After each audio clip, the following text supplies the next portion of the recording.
Olá, meu povo, minha pova, e vamos para mais um vídeo sobre House of the Dragon, a Casa do Dragão. E, gente, antes de mais nada, se você é novo por aqui, tenho recebido vários novos seguidores, muito obrigada. E esses vídeos que eu faço é sempre fazendo comparações e trazendo coisas que estão nos livros e a série não mostrou, tá? Então eu comento alguns episódios da série, mas sempre trazendo o que tá no livro que a série não trouxe, que ficou meio que subentendido, ok? Bom, e no vídeo de hoje nós vamos falar sobre o episódio 9, a morte do rei. E aí, esse episódio 9, ele acontece no ano de 129 DC, né, depois da conquista, e começa com a Thalia, que é uma das criadas da Alicent, recebendo notícia de um menininho que o rei Viserys morreu. Logo que eu assisti esse episódio pela primeira vez, eu não me atentei numa coisa. Depois que ela recebe a notícia, ela vai lá para um quarto específico, algum ambiente lá específico, e acende uma vela de frente para a janela. Aquilo pra mim passou batido, só que depois, lá que eu vi a segunda vez, que fez sentido pra mim. Não sei se você reparou isso na primeira cena. Mas aí a gente fica sabendo que ela é informante da missária, do Verme Branco, né? Da mestre dos sussurros de House of the Dragon. Então o que acontece? Essa vela que ela acende é pra informar, porque já todo mundo sabia que o rei já tava quase batendo as botas, que tava muito ruim. Então ficaram combinado aí, provavelmente, esse código pra quando de fato o rei morresse. Então a gente vai ver o que a missária vai fazer com essa informação, né? Já que ela recebeu, né, essa informação de fato. Enfim, no livro, conta que quem recebeu a morte do rei Viserys foi diretamente a rainha Alicent, e ninguém, não passou por nenhuma outra pessoa, o criado, né, que viu, foi direto pra rainha Alicent e não passou por essa intermediária. Até porque, no livro, a missária tem, lógico, essas moças, né, que fazem esse trabalho dos sussurros pra ela, mas o livro não especifica, não mostra, não dá nome a nenhuma dessas mulheres. Bom, até a parte que eu li dos livros, porque eu não acabei de ler o livro. E aí, no fato da rainha Alicent ser a primeira a receber a notícia da morte nos seus aposentos, isso já foi uma coisa pré-combinada. Nos livros fala, né, que foi combinado com os verdes, então já estava tudo planejado como que seria a informação quando o rei viesse a morrer. E aí, ela instruiu os guardas, né, e os mestres. O Cogumelo, que é das pessoas que narram o livro, que é uma das visões, né, porque o livro ele é baseado em fofocas, vamos dizer assim, então ele sempre tem 3 versões para cada acontecimento e uma delas é a verdadeira. O Cogumelo disse que a Alicent envenenou o chá do rei, aquele chá lá que ele tomava leite de papoula, sei lá, para apressar sua morte. Será? A série não trouxe isso, mas também não duvido, né, que santa ela não é. Mas isso não foi mostrado na série, então é só uma especulação de livro mesmo. E aí, tem a próxima cena na série, a Alicent vai contar pro Otto. Naquela cena que ela comenta com o Otto, eles estão num quarto, lá tá só os dois, eu acho que o Otto, tipo assim, fica surpreso, porque ela fala a versão que ela tirou da cabeça dela, que antes de morrer o rei Viserys falou que queria que o Aegon fosse o rei. E aí, isso esboça uma cara de surpresa do Otto, que dá a entender que a partir dali, então, que ele vai querer usurpar o trono que seria da Rhaenyra. Mas eu acho que não. Eu acho que isso já sempre foi parte do plano dos verdes. Mesmo que a Alicent pode estar sendo passado esse plano pra ela, pra dizer que não, que ela só quis lutar por causa desse mal entendido antes de Viserys morrer, que de fato não aconteceu nos livros, como eu já falei no episódio anterior, no vídeo anterior. Mas acho que isso aí causou muita treta, foi desnecessário, enfim. Mas eu acho que já tava tudo meio arquitetado pra esse golpe, sim, do lado dos verdes, né? Bom, aí nessa hora ela convoca o conselho, o pequeno conselho, e esse pequeno conselho ele se reúne no quarto da rainha, que lá na Fortaleza Vermelha, o quarto da rainha fica embaixo do andar do quarto do Viserys. Então, o castelo é grande, né, lógico. Então, tava em cima, como se fosse um apartamento e um andar de cima e um andar de baixo. Então, né, enfim, se reuniram embaixo. E no livro conta que o Viserys morreu lá na cama e por lá ficou por dias apodrecendo, então imagine o cheiro. Mas enfim, aí eles foram lá se reunir com o conselho, e aí naquela hora lá do conselho, a série mostra que eles levantam a questão de que o Daemon não pode assumir do lado da Rhaenyra, que a Rhaenyra é uma puta, que a Rhaenyra, os filhos dela não podem herdar o trono, que são bastardos, tarará, tarará, tarará. Nos livros, isso é levantado sim, cada um ele dá uma ideia do porquê que tem que ser o Aegon, mas na série eles jogam mais o peso pra esse fato que a Alicent traz, dizendo que Viserys falou que queria que o Aegon fosse o rei. Então, como eu volto a falar, eu achei que isso ficou muito ruim pra série, foi mal adaptado, não foi tão legal, mas vamos ver o rumo que isso aí vai dar. Então, como que qualquer açãozinha, por menorzinha que seja, traz muitas consequências como um todo. E isso não só na série, mas na vida, né, gente? Mas como eu já falei, na série, né, no livro, o Otto fala que não pode coroar a Rhaenyra por causa dos bastardos, que o Daemon seria igual o Maegor. Maegor, gente, foi um rei antecessor aí bem lá pra trás, na linhagem do Viserys, que foi um rei muito cruel, muito malvado. Então, assim, falam que o Daemon poderia ser um próximo Maegor. Então, porque ele é mau, porque ele é incontrolável, enfim. E também eles falam que se a Rhaenyra acendesse o trono, que viraria um bordel com o Daemon sendo o vice-rei ou rei consorte, digamos assim. E nesse conselho, no livro, o Larys Strong, que é o pé torto, ele é o primeiro a propor um pacto desse conselho ali dos verdes para assegurar que todos não trairiam, né, o rei Aegon, então, ou a rainha Alicent, nesse propósito. E aí, no conselho, eles vão e cortam a mão e fazem o pacto de sangue, e o Larys, o pé torto, é o primeiro a fazer esse pacto. Acredito que a partir daí que começou a treta generalizada, né? Generalizada não, na verdade um só que começou a tretar, porque o Lord Bisbury, que era mestre da moeda, ou seja, ele era o tesoureiro, cuidava do dinheiro, ele foi dos dois anteriores reis, ou seja, do Viserys e do Bom Rei, que era o rei Jaehaerys, né? Que teve um período de paz e abundância, né? Porque é um reino que ficou conhecido por não só a paz, mas também por juntar muitos tesouros, né? Então, assim, o cara, tadinho, mais idoso, provavelmente ali do conselho, vai contra, fala que não vai trair o seu amigo Viserys, porque ele conhecia os desejos do Viserys, e que não acredita que o Viserys mudou de opinião na hora de morrer. E é o único que tá lúcido, né? Porque, coitado, é o mais velho e o mais certo ali do rolê. Só que aí começa a treta, porque com essa questão do pacto, o Lord Bisbury fala que não vai entrar no pacto. E aí já acontece o que vocês sabem que acontece. Na série, foi mostrado que nessa parte do conselho, o Criston Cole, que vai lá e no pobre do homem, né, do Lord Bisbury. Mas na série não foi definido, até porque, como eu falei, são fofocas e são de pessoas que estavam possivelmente fora dessa cena ali atual, não estavam sendo parte do conselho. Uma dessas histórias era do Lord O'Reilly, Basil O'Reilly, sei lá como é que fala o nome dele, eu já falei que é difícil. Mas ele é o mestre que tá ali. Os mestres na série, eles usam sempre uma roupa cinza, uma túnica cinza que tem até um capuzinho, e nessa cena, o mestre O'Reilly é o único negro que tem nessa parte do conselho. Então, no livro fala que os relatos desse mestre O'Reilly, né, que fala que ele que foi o que meio que botou assim a banca de que não ia trair a Rhaenyra, mas isso é tudo mentira. No final das contas ele ficou assim do lado da Rhaenyra. O relato dele quis auto se beneficiar, né, mas outras fontes divergem sobre quem matou, né, o mestre Bisbury, mas na série foi colocado que foi o Corlys. O livro também, Corlys não, gente, desculpa, o Criston Cole. O livro também fala que algumas das pessoas que não se ajoelharam pro lado dos verdes foram presas, colocadas no calabouço. Mas a realidade que a gente sabe é que não foi preso nem nada, né, foi morto mesmo, né. Gente, ainda nesse conselho, nesse pequeno conselho na série, acontece lá que o mestre comandante, né, da guarda real, ele se rebela e fala que não tem um rei. Até então o Aegon, né, ele não foi nem informado que o pai dele morreu, quanto mais coroado. Então ele fala que só responde a reis e que não tem nada pra ele fazer ali. Claro que no livro isso jamais iria acontecer. Ele não iria poder sair de boa assim como ele saiu na série. Mas na série passaram esse plano, deixaram ele vivo, ok? Se fosse no livro ele teria sido morto. Porém, nesse acontecimento em si, esse Sir, o nome dele é Harold Stark Westerling, que é o comandante carequinha lá, gente boa ele, eu gosto dele. Ele já tá morto faz anos, porque no livro ele morreu em uma batalha lá, não lembro como que ele morreu, mas esse ano que o rei morre é 127 DC. Então esse Lord Harold, ele morreu em 112 DC, então faz muitos anos que ele já morreu. E aí o livro fala que o novo comandante nessa situação aí foi o senhor Luthor Lardent. Não sei falar inglês não, mas esse aí, Sr. Luthor. Aí, esse Sr. Luthor, que foi eleito lá o comandante dos Mantos Dourados nessa ocasião, não, o comandante da Guarda Real, desculpa, porque o comandante dos Mantos Dourados é o Criston Cole, na série, né? Aí, ele foi eleito ali recente, jurou lealdade, só que aí, eles ficam meio assim, com medo de uma possível traição, e eles colocam os irmãos da rainha Alicent, que é o outro filho do Otto, que ainda não apareceu na série, mas vai aparecer lá na frente, na segunda temporada, que é o Sr. Gwaine Hightower. Então, esse Gwaine, ele já tava ali na Fortaleza Vermelha, servindo e tal, antes do Viserys morrer, tá? E aí eles colocam esse irmão da Alicent pra vigiar esse Luthor, né? Porque se o comandante da Guarda Real, ele vai fazer uma traição, ele consegue levar muitos homens pro lado dele, então botou meio que pra ficar de olho nele. Pois bem, nesse conselho, como o Bisbury lá, mestre da moeda, foi de arrasta, tiveram que colocar outra pessoa no lugar dele, né? Então o que eles fizeram no livro, tá, gente? Isso não foi mostrado na série. Colocaram o Lannister, esqueci o nome dele. Mas esse Lannister, ele é gêmeo. Inclusive lá nos primeiros episódios da primeira temporada, acho que no segundo ou terceiro, esse Lannister, ele tenta casar com a princesa. Quando a princesa tá procurando um pretendente, ele se oferece. E eles são gêmeos idênticos, tá, gente? Só que aí passou alguns anos, né? Então ele foi eleito, né?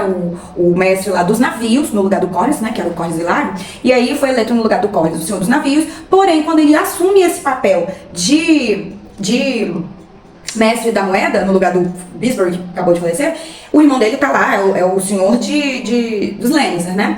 Lord Lannister, né? E aí, eles vão e tem que mandar corvos pra poder chamar uma outra pessoa pra ocupar o lugar dele. Tipo, meio operação tapa-buraco. Então, o Lannister foi pro lugar do Bisbury, mestre da moeda. Porque eles são uma família bem abastada, já estão acostumados a mexer com dinheiro. E aí, eles mandam corvos pra o rapaz que é, não lembro o nome dele agora, que é um dos Greyjoy na época, que é aqueles lá da Ilha de Ferro, que aparece em Game of Thrones. Então, esse dos Greyjoy lá, é Dalton Greyjoy, o Lula gigante vermelha. Então eles mandaram Corvos pra chamar ele pra ser o mestre dos navios. E aí o livro também não fala se ele aceitou, como que ficou, não, mas fica subentendido que ficou assim. Isso a série também não mostrou, não mostra ainda os Greyjoy, não sei se vai mostrar lá na frente, como que vai ser, como que não vai. Então não teve essa introdução dos Greyjoy ainda na série. Mas a parte lá do Lannister ainda, só pra acabar aqui, fala que ele pegou o tesouro e dividiu em 4 partes e mandou essas partes do tesouro para diferentes lugares. Um quarto, né? Que dividiu em 4. Um quarto ele deixou na coroa. O segundo quarto, no caso, ele mandou lá para as terras dele, que é Castle Rock, que é a terra dos Lannisters. E o outro quarto ele mandou para Braavos. Então, Braavos é lá em Essos, é fora de Westeros, né? Que é o banco, né, que mostra, tem Game of Thrones. Aqui não é mostrado Braavos, mas Braavos já existe, lógico, já existia antes da conquista. E aí mandou pra lá. Então, ele foi esperto, só que ao mesmo tempo ele deixou uma parte na casa dele também, né? Dos Lannisters lá, né? Bom, enfim, vamos ver o que vai dar. Esqueci que uma outra parte, né, pra completar as 4 partes do tesouro, foi pra Vila Velha, que é a cidade dos Hightower, né? Lógico, né? Faz sentido. Bom, a Dança dos Dragões, ela não durou também muitos anos, não. Esse começo da dança aí, que é quando o Viserys morre, foi 129, como eu falei, depois da conquista. E ela durou até 131 depois da conquista. Então, assim, muita coisa vai acontecer em um curto período de tempo, até porque vamos botar assim que são 2, 3 anos. E aí, vamos pros próximos fatos. Depois que começa a busca pelo Aegon, que o Aegon tá sumido, né? Tá desaparecido. E aí na série mostra que os gêmeos vão lá procurar eles pela cidade, lá pela Baixada das Pulgas, né, enfim. Só que nessa altura do campeonato, o livro mostra, que a série também colocou diferente, os gêmeos, eles não estavam no mesmo lugar ao mesmo tempo. Bem antes de acontecer, eu acho que provavelmente naquela época, não fala exatamente quando, mas naquela época que teve o Aemond teve o olho cortado e tal, a Rhaenyra, ela voltou pra Pedra do Dragão. E assim como ela é uma princesa, os mantos dourados, eles são chamados para proteger só a realeza. Eles não são necessariamente para ir pra guerra, igual a guarda real. Então, esses mantos dourados, eles protegem a realeza, que é os príncipes, as princesas, os filhos, o rei e a rainha. Então, um deles, que eu sempre confundo, gente, deixa eu ver aqui, ó, o Arik, ele foi com a Rhaenyra pra Pedra do Dragão. E o Eric ficou em Porto Real lá, protegendo os reis lá. Ele era protetor juramentado, se não me engano, do Aegon. E aí, o que acontece? Na série, eles estão ao mesmo tempo, no mesmo lugar, pra desenrolar outros acontecimentos que também não estão no livro, tá? Então, estão lá procurando eles, sai o Criston Cole e o Aemond também para outro lado para procurar eles. Na série, não tem essa parte aí do Criston Cole e eles procurando, não, tá? Só mostra que é o Eric, que é um dos gêmeos, procurando com os guardas mesmo, tá? E aí, ele vai lá atrás do Aegon e ele fala bem assim que a princesa Rhaenys tá lá no castelo. Só que o que acontece? Como eu falei num dos episódios, nos dos vídeos anteriores, parece que o rei morreu logo depois daquele jantar, que tava a Rhaenyra, que tava os filhos dela, todo mundo lá. E não foi anos depois, mais de um ano depois. Então, a série não deixou isso claro. A série deu a entender que foi logo em seguida. Porém, por que a Rhaenys estava lá, sozinha? Sem as netas, sem o marido, não faz o menor sentido. Mas no livro é contado que existiam algumas pessoas dos lados dos pretos. Não que era ninguém importante que nem a princesa Rhaenys, mas que tinham pessoas do lado dos pretos que eram favoráveis aos pretos e que eles colocaram essas pessoas no calabouço. E isso de fato aconteceu, ficaram presos e tal, algumas pessoas. Mas na série, a Rhaenys, quando acontece de morrer o Love Viserys, eles trancam ela no quarto. E ela tá lá no quarto. Quando ela acorda de manhã, que ela vai ver, porque tudo isso aconteceu de madrugada. Fala que é a hora da coruja, porém eu não sei qual é a hora da coruja. Não, aconteceu na hora do morcego e o conselho se reuniu na hora da coruja, mas eu vou procurar trazer isso aqui pra vocês depois. Mas enfim, aí a princesa demorou então até acordar, porque já era no outro dia de manhã, já tava acontecendo um monte de coisa, então já tava a galera presa, já tava aquele rolê todo, enfim. E na série mostra que os gêmeos, eles estão procurando lá o rei Aegon até então, né, numa espécie de arena de luta de crianças, onde as crianças deixavam os dentes afiados e as unhas grandes para lutarem entre si. Uma coisa que já é um absurdo, que já é um horror em si, né? Mas na série conta que o Aegon, ele foi encontrado lá e que tinha uma menina, uma criança de aproximadamente 12 anos de idade, que estava fazendo um bola-gato, se vocês me entendem, lá no Aegon. Ou seja, esse Aegon era inescrupuloso, ridículo. Então, assim, sem comentários. Mas, enfim, nessa cena lá na série, eles não encontram ele lá. Colocaram ele pra ser encontrado em outra situação, que não é essa, até porque é chocante, né, colocar isso numa série. Mas, enfim. E aí, lá nessa rinha de crianças, vamos dizer assim, um dos gênios vê uma criança igualzinha, idêntica ao Aegon. E aí o irmão dele, né, fala, olha, é um dos sementes, é uma das sementes, um dos bastardos do Aegon. E aí ele fala que não é um dos poucos, mas sim dos muitos bastardos que o Aegon tem, né? Lá no episódio anterior, se não me engano, mostra que teve aquela Diana, que ele abusou dela, né?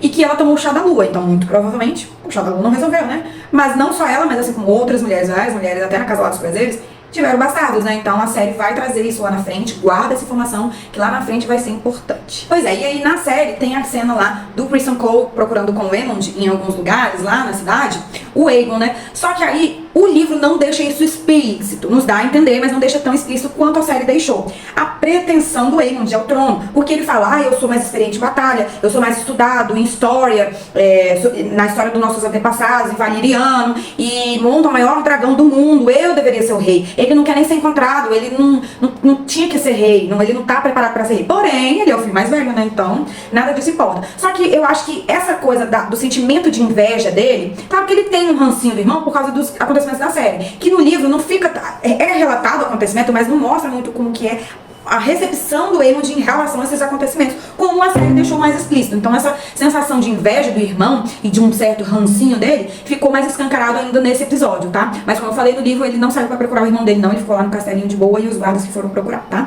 Tanto que tem uma hora que quando ele sai pra procurar, a Alicent, ela conhece a índole do filho dela, Aemond, e ela fala bem assim, olha, Criston Cole, só confio em você, só você vai trazer meu filho, porque ela sabe que qualquer uma outra pessoa poderia simplesmente pra tirar ele da linha de sucessão, né? Que aí seria o filho dele ou o Aemond, né? Enfim. Na série também nós temos um outro acontecimento que não tem no livro, tá? Não é explícito nos livros.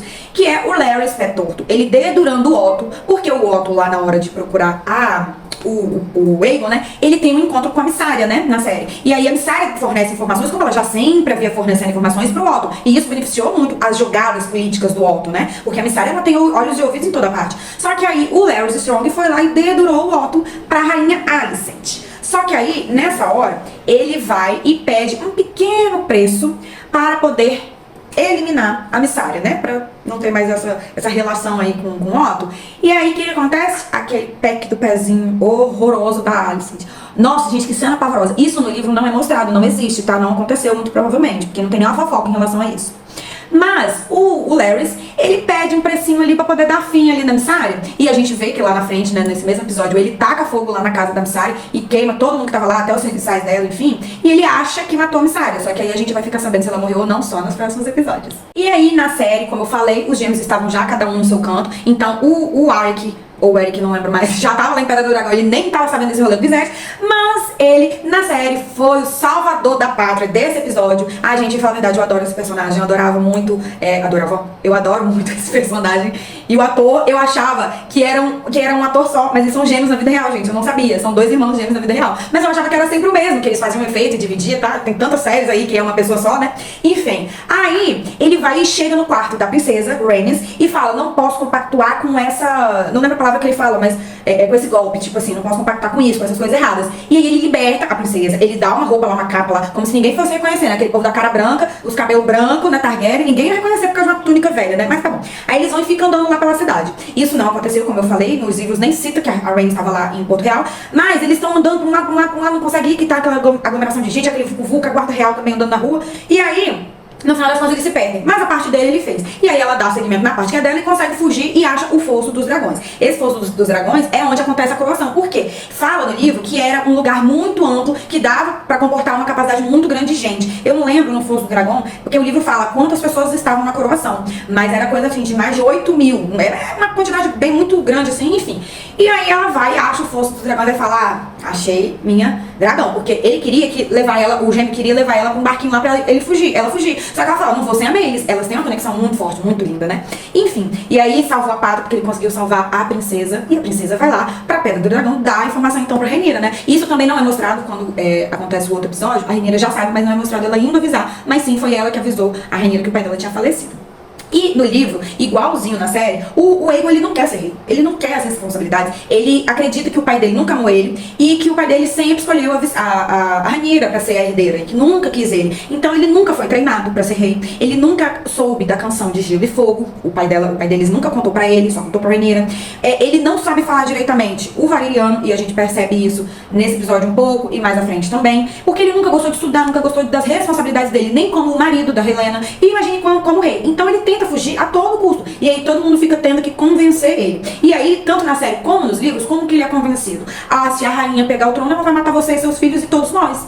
Basicamente é isso. Quando na série a gente vê que não era isso que a Rhaenyra queria, não era isso que iria acontecer. Então, tudo gira em torno de suposições, de coisas que às vezes nem iria acontecer ou que não aconteceram. Enfim, é uma coisa bem complexa. Porém, na série, quando ele tá lá no Fosso dos Dragões, que ele vê aquele monte de gente reunida, e gritando o nome dele, e aclamando ele, vida longa ao rei, não sei o quê. Aí ele sente um pouquinho do gostinho do poder e ele muda até a feição, que ele tava assim, uma feição de medo, e ele passa uma feição de poder, muda assim na hora a feição dele. E aí ele acho que começa a aceitar ser rei pelo gostinho que ele sentiu de ser adorado, de ser amado. Mesmo sendo um bosta que ele é, tão bosta quanto no livro quanto na série, né? Mas aí a gente acostuma com o poder muito facilmente.